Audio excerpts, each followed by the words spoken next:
The year is 1796, and the air in Gloucestershire hangs heavy with the scent of wood smoke and the invisible, suffocating terror of the Speckled Monster.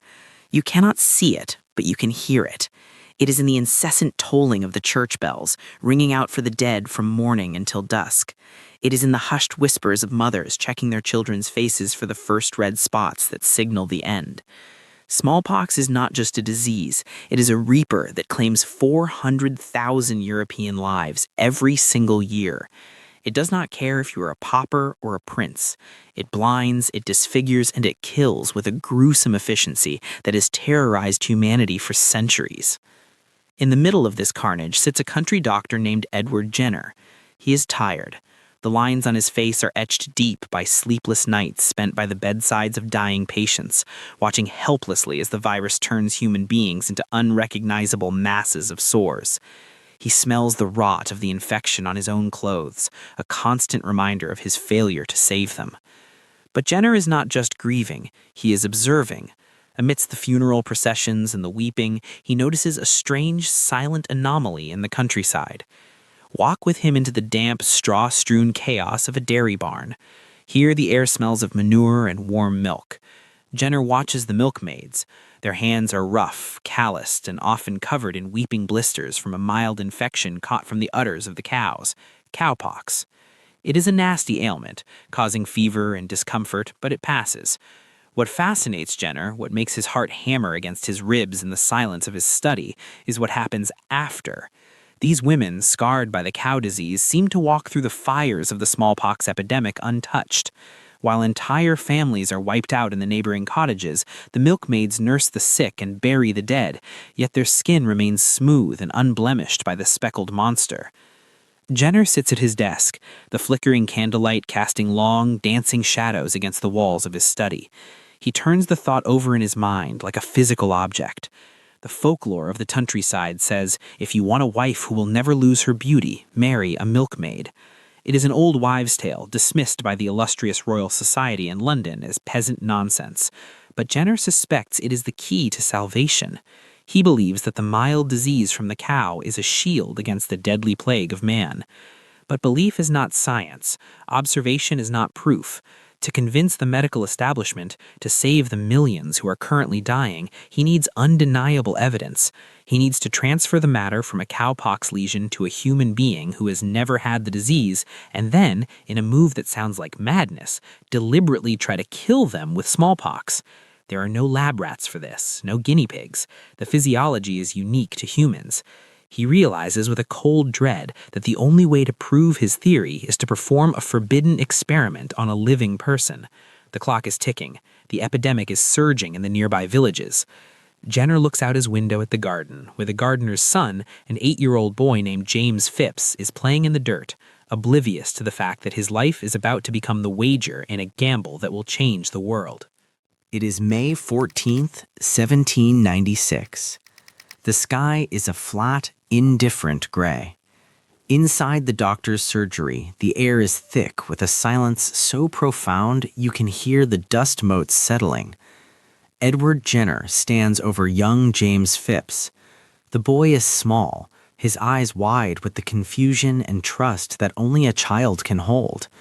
He does not understand why he is here, why his father's employer looks so pale, or why the room feels like a tomb. Jenner's hand grips a primitive lancet, the metal cold and unforgiving. His palm is slick with sweat. He is not a murderer. He is a healer. But today, he is about to violate the first rule of medicine: do no harm. Jenner looks at the hand of Sarah Nelms, a local milkmaid. On her skin sits a fresh, angry pustule of cowpox. With a steady hand that betrays his internal screaming, Jenner scrapes the fluid from her wound. It is thick, yellowish, repulsive. He turns back to the boy.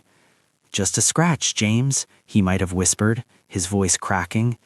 He makes 2 shallow incisions on the boy's arm, just deep enough to draw a bead of blood, and smears the infected matter into the wound. The deed is done. The boy winces, a small sound that echoes like a gunshot in the quiet room. For the next few days, Jenner watches the boy with the intensity of a hawk. James falls ill. He develops a fever. He feels cold. He loses his appetite.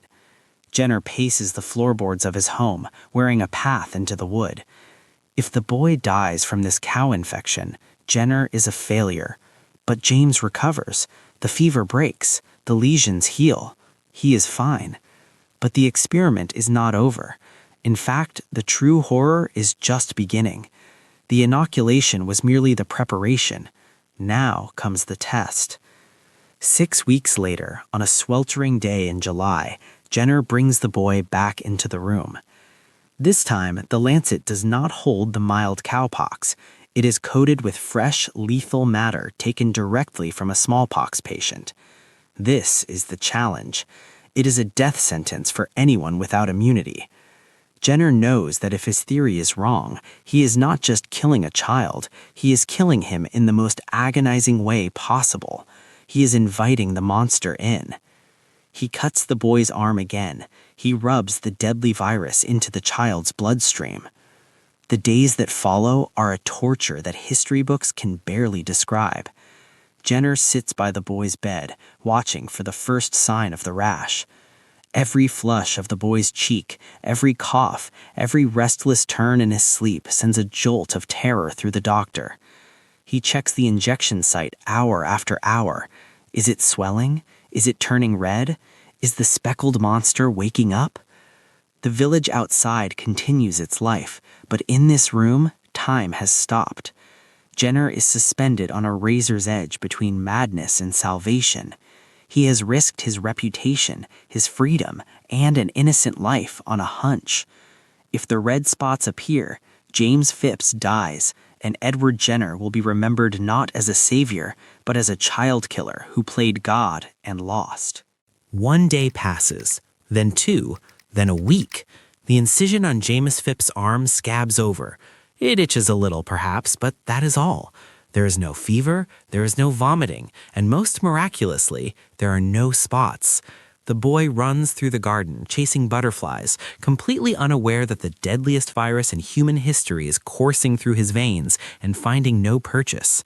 His immune system, trained by the cowpox, has recognized the enemy and crushed it.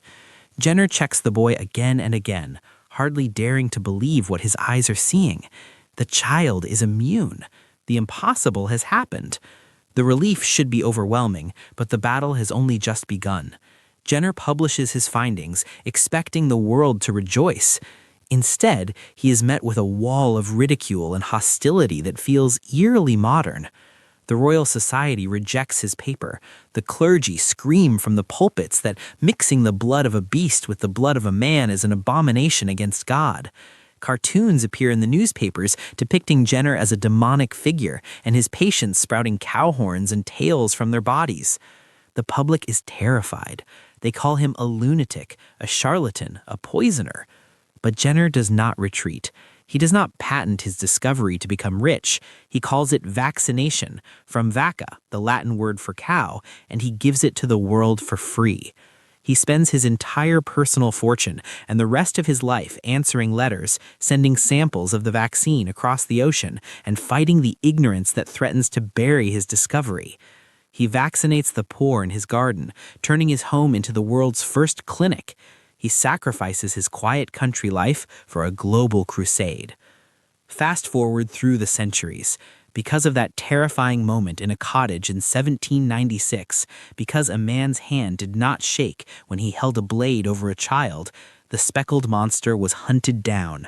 In 1980, the World Health Organization declared smallpox eradicated. It is the only human disease we have ever completely wiped off the face of the earth. That single, dangerous experiment saved an estimated 500 million lives, more than all the wars of history combined. Today, we often forget the terror of the past. We forget that science is not just data and charts. It is blood, sweat, and agonizing choices made in the dark. Edwardjenner looked into the abyss and made a wager with death itself. He risked one life to save billions. And somewhere in your DNA, the memory of that victory remains. We are the children of the survivors, living in a world gifted to us by the scars of an 8-year-old. If you believe that progress requires the courage to stand alone, hit that subscribe button. Join us as we continue to put the most pivotal moments of human history under the microscope.